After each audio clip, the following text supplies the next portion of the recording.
Who do they work for, if anyone? We may never know for certain. That branch of the Palestine Liberation Organization, which is loyal to Yasser Arafat, has said it was in no way responsible. There have been a couple of the usual phone calls, but nobody takes them seriously. One was made to a Spanish radio station, the caller claiming to represent a very violent Palestinian renegade named Abu Nidal. The other was made to an Italian news agency. It didn't name a group. In Israel, once again, there is anger and determination. Here's ABC's Bob Zellner. Passengers aboard El Al Flight 364 arrived from Vienna late this afternoon, relieved their ordeal was over. The flight from Rome will arrive tomorrow.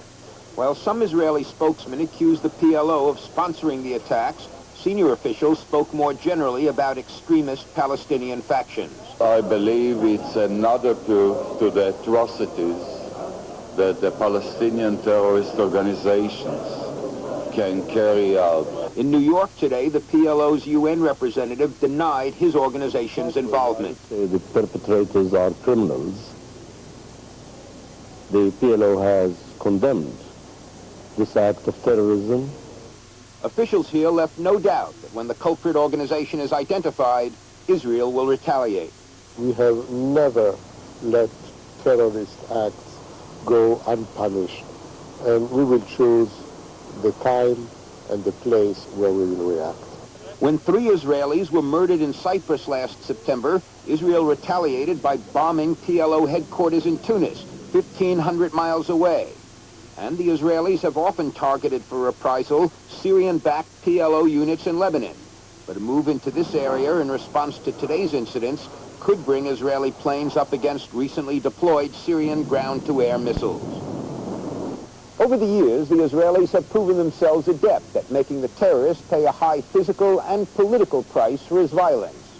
And when, as today, that violence amounts to little more than random and savage butchery, the price paid is likely to be very high indeed. Bob Zelnick, ABC News, Tel Aviv.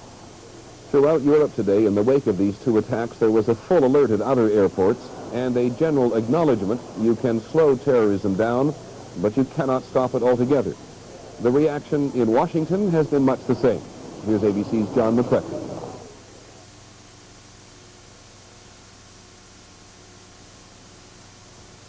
Terrorists must have no place to hide, said State Department spokesman Charles Redmond.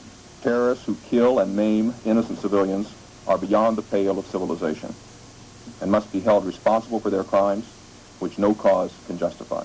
Redmond said the U.S. had been working closely with other governments to stop terrorists before they kill, and in fact claimed that 90 terrorist attacks had been thwarted this year.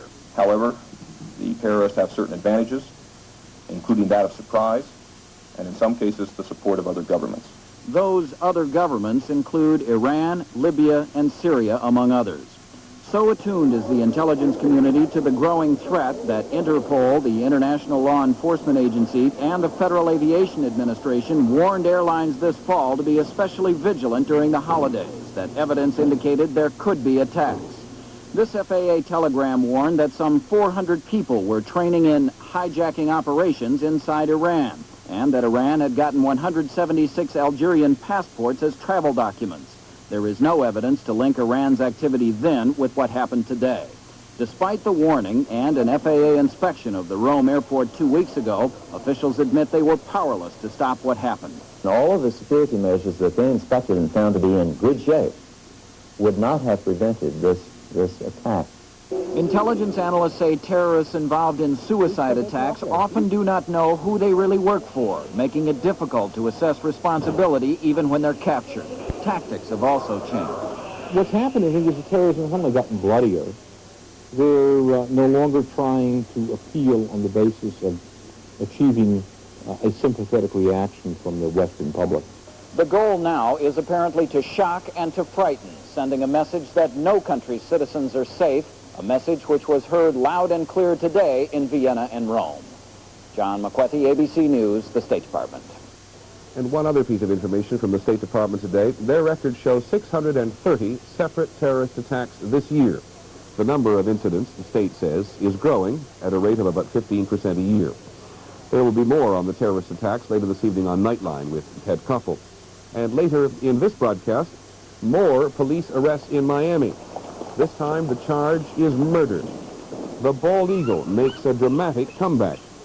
And a couple of children who needed and got some help from friends they didn't know they had.